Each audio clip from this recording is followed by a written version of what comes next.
ফেরেশতা মিকাইল ডাক দিয়ে বলি, ইয়া রাসূলুল্লাহ, নবী, আপনার নাতিটাকে ওই দস্তে কারবালার ময়দানে তোহা নামক স্থানের মধ্যে গলা মুবারকের মধ্যে ছুরি চালিয়ে দেওয়া হবে। আগো নবী, আপনি এই জন্য আপনার নাতিটাকে মুহাব্বত করেন।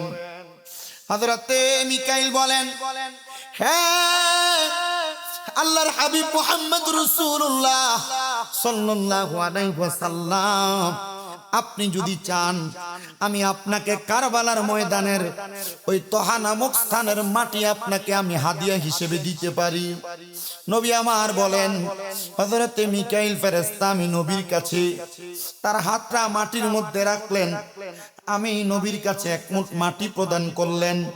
হে আনাস ইবনে মালিক, তুমি যদি চাও এই মাটিটা আমি তোমার কাছে দেখাইতে পারি। আনাস ইবনে মালিক বলেন, ইয়া রাসূলুল্লাহ, আপনি আমারে দেখায়া দেন। আমার নবীজি ওই মাটিটা সরাসরি আনাস ইবনে মালিককে দেখায়া হযরত উম্মে সালমাকে ডাক দিলেন। উম্মে সালমা, না, ওই মাটিটা আমি তোমার কাছে আমানত হিসেবে প্রেরণ করলাম। যেই দিন দেখবা এই মাটির রং লাল হয়ে গেছে, ওই দিন মনে করবা আমার ইমামে আলী মাকাম ইমাম হোসেন কারবালায় শহীদ হয়ে গেছে। হযরত উম্মে সালমা বলেন, যতদিন পর্যন্ত আমি দুনিয়াতে বেঁচে ছিলাম, রাহমাতুল লিল আলামিন নবী ছিলেন, আমি প্রতিদিন সন্ধ্যাবেলা আমার নবীদের কাছে যাইতাম আর জিজ্ঞাসা করতাম, ইয়া রাসূলুল্লাহ, ইয়া হাবিবাল্লাহ, নবী গো, আপনি নবীর দরবারে আমার একটা প্রশ্ন, মাটি কেন লাল হয় না? নবী আমার জানায়া দেয়, হ্যাঁ উম্মে সালমা শোনো, এই মাটি স্বাভাবিকভাবে আজকে লাল হবে না। এই মাটি যেদিন লাল হবে ওই দিন হবে ইয়াউমুল আশুরার দিন। এই মাটি যেদিন লাল হবে, এই মাটি লাল হওয়ার দিনে আমার আল্লাহ তাআলা কিয়ামত করবে। দুনিয়াতে মানুষগুলো হাহাকারের ছলনায় পড়ে যাবে। উম্মে সালমা ওই দিন আকাশের সূর্যগুলা, আকাশের আবহাওয়াগুলা লাল রং ধারণ করবে। ইয়া রাসূলুল্লাহ, ইয়া হাবিবাল্লাহ, নবী, ওই দিনটা কোন দিন? আমার নবী আবার বললেন, ইয়াউমুল আশুরার দিন। আশুরা উপলক্ষে মাহফিল করতেছি। আশুরা শুধু মুহররমের 10 তারিখের ব্যাপারে না, আশুরা শুধু আহলে বায়াত ইমাম হুসাইন রাদিয়াল্লাহু তাআলা আনহু শাহাদাতের ব্যাপারে না। ইয়াউমুল আশুরার দিনে 313 জন নবীর জীবনীতে অনেক বড় বড় ঘটনা ঘটে গেছে, কিন্তু আমার নবী শেষবারের মতো বলেছেন, এই ইয়াউমুল আশুরার দিনে আমার নাতির গলা মুবারকের মধ্যে যারা ছুরি চালাইবো, এরাও মুসলমান দাবি করব, এরার মাথায় পাগড়ি থাকবে, এরার মুখেও দাড়ি থাকবে, এদের গায়েও পাঞ্জাবি থাকবে, কিন্তু তাদের ঈমান থাকবে না। আমার হযরত পাড়ার ভাই বাবারা, হযরত পাড়া এলাকার পর্দার অন্তরালের মা, শুনো, ইমাম আলী মাকাম ইমাম হোসেন রাদিয়াল্লাহু তাআলা আনহু যেই দিন কারবালার ময়দানে শাহাদাত হয়ে গেছে, শাহাদাত হওয়ার পূর্ববর্তী রাতে নবীজির কলিজার টুকরা কন্যা খাতুনে জান্নাত ফাতেমাতুজ জাহরা রাদিয়াল্লাহু তাআলা আনহা ইমাম হুসাইনের স্ত্রী হযরতে সারা বানুর কাছে স্বপ্নে আইসা হযরত সারা বানু বলতেছে, আমি স্বপ্ন দেখলাম নবীজির কলিজার টুকরা নন্দিনী খাতুনে জান্নাত ফাতেমা চুলগুলো এলোমেলো অবস্থায় সাদা রঙের কাপড় পরা কারবালার ময়দানে আগমন কইরা কারবালার ময়দানের পাথরগুলা সরাইতেছে। আমি জিজ্ঞাসা করলাম, খাতুনে জান্নাত ফাতেমা, আপনি কেন কারবালার পাথরগুলা সরাইতেছেন? খাতুনে জান্নাত আমার জবাব দেয় একটা মাত্র কারণে, যে ইমাম আলী মাকামের শরীর মুবারকে কোনোদিন একটা মশা বসে নাই, মাছি বসে নাই। ওই ইমাম আলী মাকাম রে আগামীকালকে যদি এই কারবালার তোহা নামক স্থানের মধ্যে শোয়া দেয়, ইমাম হুসাইন যদি একবার নানা গো কইয়া পাথরের আঘাতে চিৎকার দেয়, আমার নবী মুহাম্মদুর রাসূলুল্লাহ সাল্লাল্লাহু আলাইহি ওয়াসাল্লাম নবী রওজা মদিনাতে থাকবে না। ইমাম আলী মাকাম রে উদ্ধার করার জন্য কারবালার ময়দানে চলে আসবে। আমি খাতুনে জান্নাত এই জন্য কারবালার পাথরগুলা কুড়াইতেছি। ইমাম আলী মাকাম বলেন, আমি ইমাম হুসাইন রাদিয়াল্লাহু তাআলা ওই দিন রাত্রে স্বপ্ন দেখলাম। আমি দেখলাম আমার ঘরের মধ্যে, আমি আমার তাঁবুর মধ্যে শোয়া অবস্থায় আমার চোখের সামনে আমার নানা, আমার দয়াল নবী বসে আছেন, আমার আব্বা হযরত মাওলা আলী বসে আছেন, আমার বড় ভাই ইমাম হাসান আমার সামনে বসা, আমার আম্মা জান বসা। আমি জিজ্ঞাসা করলাম আপনারা কেন এইভাবে বসা? তারা তাদের সামনে থেকে একটা খাবারের ডালা তোলা দিলেন। আমি দেখলাম তাদের সামনে সুন্দর সুন্দর দামি দামি খাবার দেখা যায়। আমি জিজ্ঞাসা করলাম এ দামি খাবার কেন আপনারা ভক্ষণ করেন না? আমার ডাক দিয়ে বলতেছে হুসাইন গো, এ খাবারের মালিক আমরা 4 জন একা না, এই খাবারের মালিক হলো 5 জন। আরেকজন আগামীকালকে আগমন করবে। আসরের নামাজের পরবর্তী সময় এই খাবার নিয়ে আমরা একসাথে ইফতার আদায় করবো। জোরে বলি সুবহানাল্লাহ। বন্ধুরে, নবী পরিবারের তাঁবুর মধ্যে কোনো খাবার নাই। ইমাম আলী মাকাম ইমাম হুসাইন রাদিয়াল্লাহু তাআলা আনহু কোনো খাবার ছাড়া রোজ অবস্থায় কারবালার ময়দানে যুদ্ধ করেছে। একদিন 2 দিন না, আলী মাকাম ইমাম হুসাইন সহ আহলে বায়াতের সদস্যদের জন্য পুরাত নদীর পানি ইয়াজিদের দলরা বন্ধ করে রাখছে। এ দুষ্ট পাপাসার ইয়াজিদের দল, তোমরা কাদের জন্য পানি বন্ধ করে রাখলা? যে ইমাম আলী মাকামের নানা হযরত দয়াল নবী রাহমাতুল্লিল আলামিন নবীর কারণে পানি সৃষ্টি হয়েছে, ওই নানার নাতিকে পানি না দিয়া তোমরা পানি বন্ধ করে রাখার পর ইমাম আলী মাকাম ইমাম হুসাইনের গলা মুবারকে যখন তারা ছুরি চালায়া দিবে, ওই দুষ্ট ইয়াজিদ শিমর একসাথে ডাক দিয়া বলতেছে তাড়াতাড়ি নবীর নাতির গলা মুবারকে ছুরি চালাও। আসরের নামাজ কাজা হইয়া যায়। যেই নানা মেরাজে যায় নামাজ না আনলে আমরা নামাজ পাইতাম না। খোদার কসম, ওই ইয়াজিদের দলেরা বারবার বলেছে ইমাম হুসাইনের গলা মুবারকে ছুরি চালাও, আসরের নামাজে কাজা হইয়া যায়। আপনারা আমার একটা কথার জবাব দিবেন আমার মুসল্লি ভাই বাবারা। যেই নবীর নাতি ইমাম হুসাইনরে ভালোবাসলে নবীর ভালোবাসা হয়, ইমাম হুসাইনরে কষ্ট দিলে নবীকে কষ্ট দেওয়া হয়। যদিও ইমাম হুসাইনের গলা মুবারকে ছুরি চালায়া ইয়াজিদের দলেরা নামাজ পড়ে, তাদের নামাজ হবে নাকি?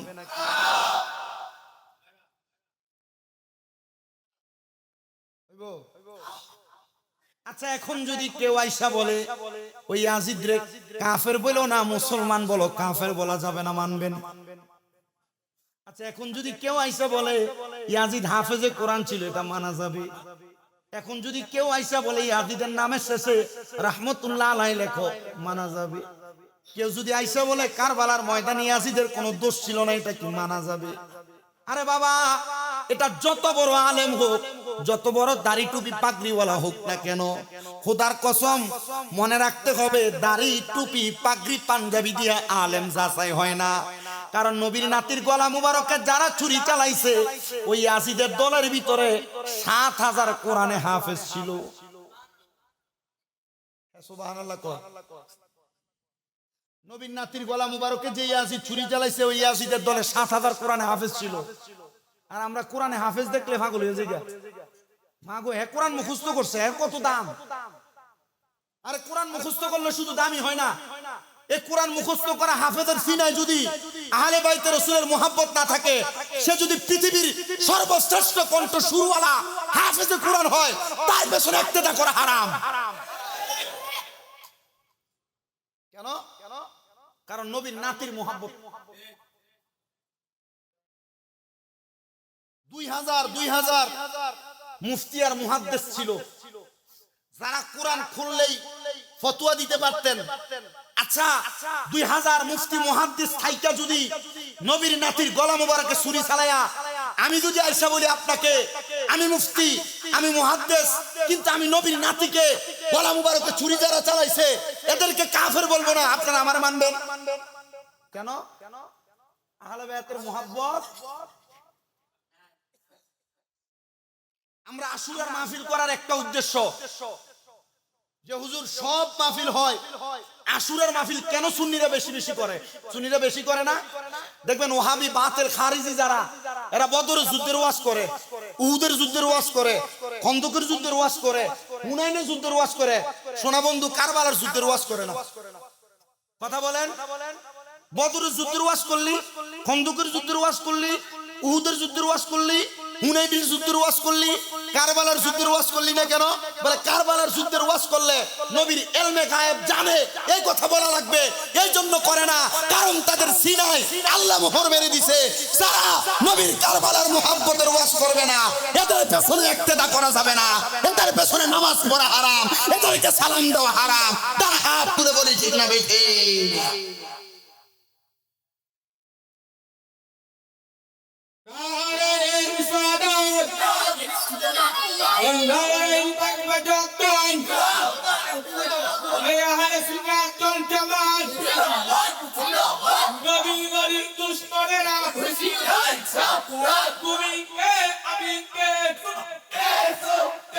শুনেন, আগে তো মুহররমের খিচুড়ি মোটামুটি বাড়ি বাড়ি হইতো না?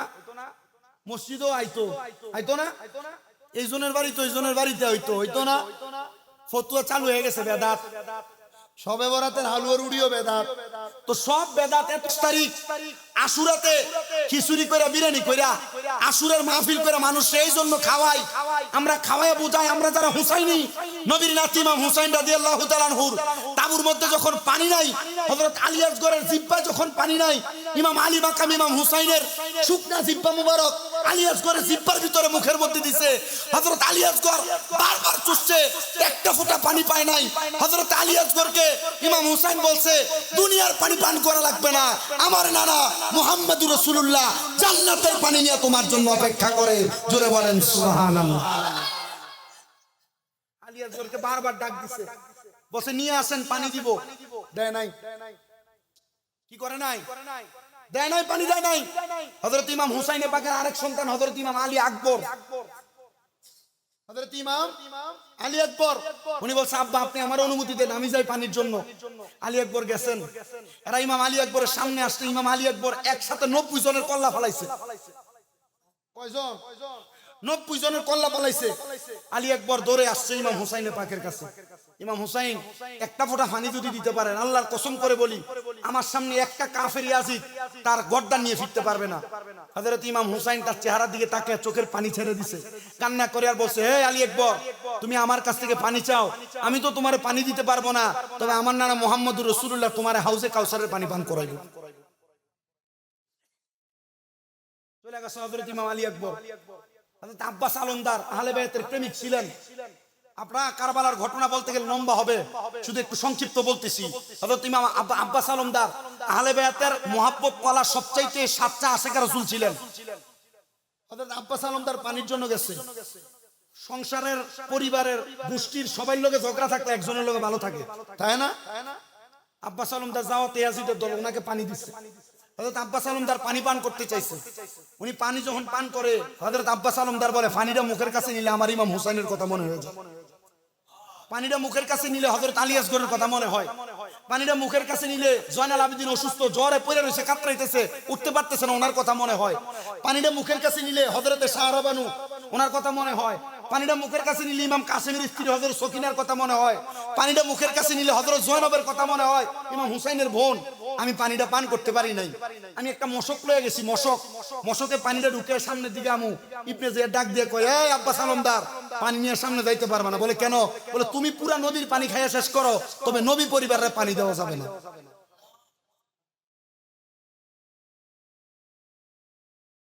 নবী পরিবারে পানি দেওয়া যাবে না। তা আমরা যারা মুহররম মাসে খিচুড়ি খাওয়ানো, মিলাদুন নবীতে মিষ্টি খাওয়ানো রে বেদাত কয়, আমরা তারার বলবো না খাওয়ানো এটা ইয়াজিদের স্বভাব। না খাওয়ানোটা হুজুর কার স্বভাব? ইয়াজিদের স্বভাব। ইয়াজিদ নবীর নাতিরে পানি দেয় নাই, নবীর নাতিরে পানি দেয় নাই, নবীর নাতির ছেলেরে পানি দেয় নাই, নবীর নাতির স্ত্রীরে পানি দেয় নাই। ইয়াজিদও যেহেতু মানুষের খাওয়াইনের স্বভাব নাই, বর্তমানে যারা মিলাদুন নবীর তাবারুক, আশুরার তাবারুক, আশুরার খিচুড়ি, মুহররম মাসের তাবারুক এবং শবে বরাতের হালুয়া রুটি খাওয়ানোর বেদাত কয়, বোঝা যায় তোমরা ইয়াজিদের উত্তরসূরি। ইয়াজিদ যেমন না খাওয়াই অভ্যস্ত, তোমরা মানুষকে খাওয়ানোর বিপক্ষে কথা বলা, খাওয়া থেকে দূরে রাখতে চাও, এটা দিয়ে বোঝা যায় তোমরা ইয়াজিদের উত্তরসূরি। আর কিছু বলা লাগবো? তাদের নসিব খারাপ। তো যদি জিগায় কেন তোমরা এগুলোর বিরোধিতা করো, বলে হালুয়া রুটি কোরআন হাদিসে নাই, খিচুড়ি কোরআন হাদিসে নাই। ওরা আজকে আবু সুফিয়ান হুজুরে জিগাইলাম, হুজুর এরা যে এগুলা বলে কেন বলে, কই এগুলা এদের তকদিরে নাই, এদের কোথায় নাই, তকদিরে নাই, এদের নসিবে নাই। আমরা যারা সুন্নি আমাদের নসিবে আছে না নাই, বলে না আছে না নাই। আল্লাহ কবুল করুন, জোরে পড়েন আমিন, মুহাব্বতে পড়েন আমিন। এতটুক এই ধারাবাহিকতায় রাখি, আহলে বায়াতের মুহাব্বত অন্তরে আছে। তবে আমি এই বিচার গুলা ফাইলে আমার খারাপ লাগে। আমি যখন ঘরে আইছি আমার কাছে বিচার দিছি, হুজুর মোবাইল আমার কাছে নাম্বার অন আছে, হুজুর যে তো ওয়াজে আইছেন এটাও কইেন যে গরিবরার উপরে যে জুলুম করে তাদের শাস্তিটা কি হইব। গরিবরার উপরে জুলুম চলে না, নাই মনে হয় না হুজুর তার আসেনি। গরিবের উপর জুলুম অত্যাচার, যারা নিম্ন ছোট গরিব তার উপর জুলুম অত্যাচার নাই। আমার কাছে হুজুর এটা একটু কইেন তো, যারা গরিবের উপর জুলুম করো অত্যাচার করো, বাবারে জাহান্নামের ভিতরে তোমাদের জন্য 7টা শাস্তি আছে। 7টা কয়টা? 7টা। 1 নাম্বার, এদের মাথার মাত্র 1 বিঘত উপরে 12 সূর্যের তাপ থাকবে। 2 নাম্বার, এদের পায়ের নিচে তামার কঠিন গরম উত্তপ্ত জমিন থাকবে। 3 নাম্বার, এদেরকে জাহান্নামের, ওই যে আমার আগে বিপ্লব হুজুর বলে গেছে, এদেরকে জাহান্নামের তিনাতুল খাবাল রক্ত আর ফুস খাওয়ানো হইব। 4 নাম্বার, এদেরকে কানা ল্যাংরা লুলা, মানে এক কথায় চোখে দেখে না এমন ফেরেশতা দিয়ে ফিটানো হইব। 5 নাম্বার, এরা যদি কারো কোনো গরিবের সম্পদ দখল করে থাকে, লুটতরাজ করে খায়া থাকে, তাহলে ওই সম্পদের 700 গুণ এদের গলার ভিতরে 7 স্তবক ঝুলিয়ে দেওয়া হবে। আর 7 নাম্বার শাস্তি, এদেরকে জাহান্নামে নিক্ষেপ করা হবে। আর এই সম্পদ অর্জন করে এরা যারা খাওয়াইছে এদেরকে দিয়ে এদের মুখের উপর থুতু দেওয়া হবে। আল্লাহ আমরা বুঝার তৌফিক দান করুন, আর জোরে বলেন আমিন। আমার মনে হয় হযরত পাড়ার মানুষের কাছে এর চাইতে বেশি ওয়াজের দরকার নাই। পরপর আজকে টালে 3টা ওয়াজ, কালকে মাহফিল আছে হযরত পাড়া, কালকে বকশিয়া দরবারে মাহফিল, কালকে চকবাজার মসজিদে মাহফিল। মোটামুটি এই অঞ্চলের মাহফিলের মানুষ ওয়াজ শুনে বেশি অভ্যস্ত। আলহামদুলিল্লাহ, আল্লাহ আমাদেরকে যতটুকু দিবেন, সালাতু সালাম করবেন, হুজুর মুনাজাত করবেন। সবাই সালাতু সালামে দাঁড়ায়া একটু সিরিয়ালটাকে কাতারটাকে একটু সোজা করে নেবেন। সবাই নবীর আরেকবার দাঁড়ায় সালাম দেন, ইয়া নবী নাও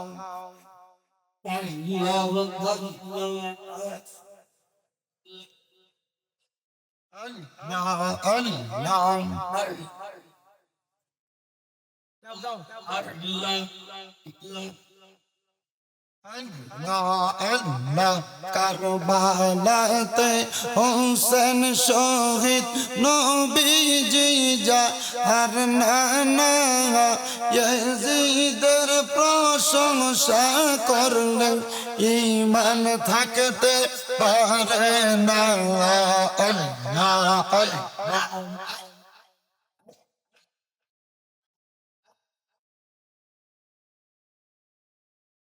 আমার মুর্শিদ দয়াময় কাগুমারে দেখিবা আর মনে লয় মাশাআল্লাহ।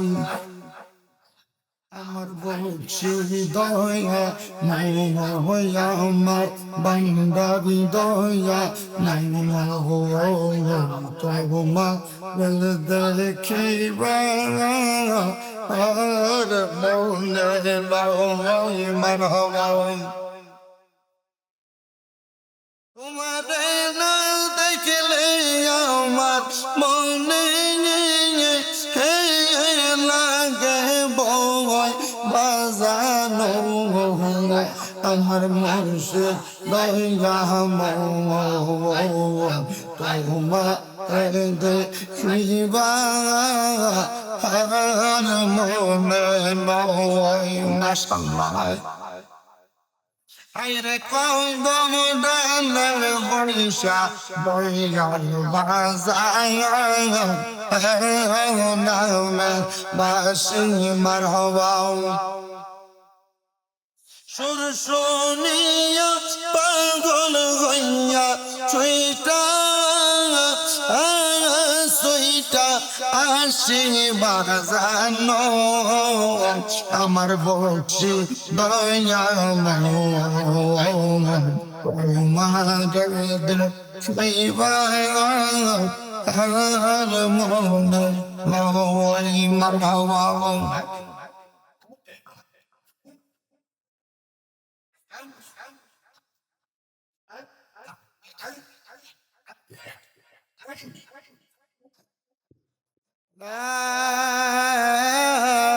ইলাহা ইল্লাল্লাহু মুহাম্মাদুর রাসূলুল্লাহ সাল্লাল্লাহু আলাইহি ওয়াসাল্লাম। আল্লাহুম্মা আমিন, আল্লাহুম্মা আমিন।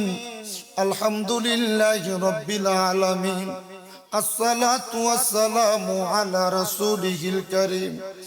ربنا ظلمنا أنفسنا وإن لم تغفر لنا وترحمنا لنكونن من الخاسرين।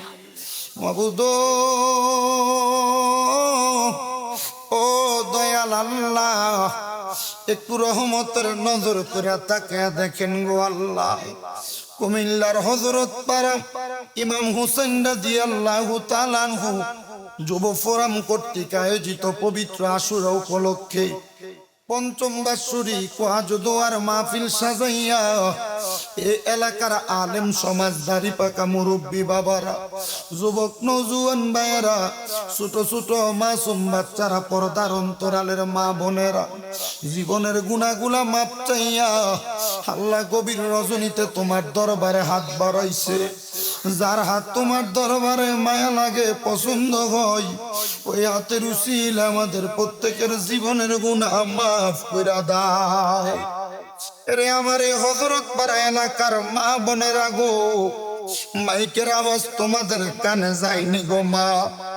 শামিল রাজার সঙ্গে আল্লাহর দরবারে আমিন আমিন করে দুইটা হাত বাড়াইয়া দেও গো মা। জানি না গো মা কার জন্য, জানি গো আজ আর মুনাজাত জীবনের শেষ মুনাজাত করে হাত বাড়াইছে। জানি না গো মা কার জন্য, জানি এলাকার গোরস্থানের মাটি রেডি হয়ে গেছে গো মা। জানি না গো মা কার জন্য, জানি গো মসজিদের খাটিয়া পালংগুলা রেডি হইয়া রইছে। জানি না রে আল্লাহ কার জন্য, জানি কাপড়িয়া পট্টির কাপড়ের কাপড়ের দোকানে কাপড় গুলা রেডি করে রাখছে। আল্লাহ আমরার মৌত আসার আগে, কাফনের কাপড় লাগার আগে আমরার গায়ে তুমি হজের হেরামের কাপড় লাগাইও। মাবুদো আজকের মুনাজাতে কে জানি হাত বাড়াইছে, কার জানি আব্বা নাই। যেই বাবা রক্তরে পানি বানাইয়া সন্তানরে মানুষ করছে, আল্লাহ যাদের এমন আব্বা কবরে, তাদের আব্বার কবর জান্নাতের বাগান বানাইয়া দাও। ও আল্লাহ কে জানি হাত বাড়াইছে, কার জানি দুনিয়াতে মা নাই। হায়রে মা, যে মারে মা কইয়া ডাকলে কলিজার আগুন ঠান্ডা হয়ে আসে। আল্লাহ যাদের এমন মা কবরে, আমার কবরটারে জান্নাতের বাগান বানাইয়া দাও। অনেকে এতিমের হাত বাড়াইছে, মা নাই বাবাও নাই, একবার এতিম। আল্লাহ তাদের আম্মা আব্বারে তুমি মাফ করে দাও। ইমাম হুসাইন রাদিয়াল্লাহু আনহু যুব ফোরামের প্রত্যেকটা সদস্যরে কবুল করো। আল্লাহ তাদের মধ্যে যাদের মা নাই, যাদের বাবা নাই, তাদের মা বাপরে মাফ করে দাও। আল্লাহ বিশেষ করে আমাদের প্রত্যেকের মুনাজাত তুমি কবুল মঞ্জুর করে নাও। বিশেষ করে আল্লাহ আমার শাফি ভাই দোয়া চাইছে, 19 সংগঠনে যত সদস্য আছে আজকের মাহফিলে টাকা পয়সা দিয়া সহযোগিতা করেছে। আল্লাহ প্রত্যেকটা সদস্যরই তুমি কবুল মঞ্জুর করে নাও। আমার অপু ভাই ওনার আব্বার জন্য, শ্বশুর শাশুড়ির জন্য দোয়া চাইছে, ওনার দোয়া তুমি কবুল মঞ্জুর করে নাও। বিশেষ করে তন্নিতার দাদি এবং নানির জন্য দোয়া চাইছে, কবুল করে নাও। জান্নাতের নানার জন্য দোয়া চাইছে, তুমি কবুল করে নাও। নজরুল ভাইয়ের পরিবারের পক্ষ থেকে দোয়া চাইছে, নজরুল ভাইয়ের কবর তুমি জান্নাত বানিয়ে দাও। আমার ভাই রাজীব অসুস্থ আছে, দোয়া চায়, আল্লাহ রাজীব রে তুমি সুস্থতার নিয়ামত দান করে দাও। রাজীবের আব্বারে তুমি মাফ করে দাও আল্লাহ। বিশেষ করে আমার আরিফ তার আব্বার জন্য দোয়া চায়, তার আম্মারে তুমি মাফ করে দাও আল্লাহ। বিশেষ করে এই হযরত পাড়া এলাকার যতগুলা মুরব্বী, যতগুলা যুব সমাজ হাত বাড়াইছে, তাদের প্রত্যেকের হাতগুলা তুমি কবুল মঞ্জুর করো। পর্দার অন্তরালে আমার কত মা বোনেরা মুনাজাতের মধ্যে দোয়া চায়, প্রত্যেকের দোয়া তুমি কবুল করে নাও আল্লাহ। এটা ৫তম মাহফিল আল্লাহ, মাহফিল তুমি কিয়ামত পর্যন্ত কবুল মঞ্জুর করে নাও। ঘরে ঘরে আহলে বায়াতের দাওয়াত তুমি কবুল করে নাও আল্লাহ। বায়াত রাসূল গ্রহণ করার তৌফিক সবাইরে দান করে দাও। যারা যারা দোয়া চায় প্রত্যেকের দোয়া তুমি কবুল মঞ্জুর করে নাও আল্লাহ। মরণ দিবা দুঃখ নাই, তবে বেঈমান বানায় মরণ দিও না। মরণের আগে নবীজির নূরানি চেহারা মুবারক দেখতে দেখতে আখিরি জবানে পড়ে দিয়েন লা ইলাহা ইল্লাল্লাহু মুহাম্মাদুর রাসূলুল্লাহ সাল্লাল্লাহু আলাইহি ওয়াসাল্লাম। আসসালামু আলাইকুম ওয়া রাহমাতুল্লাহ। আস্তে ধীরে যাইন, বৃষ্টি।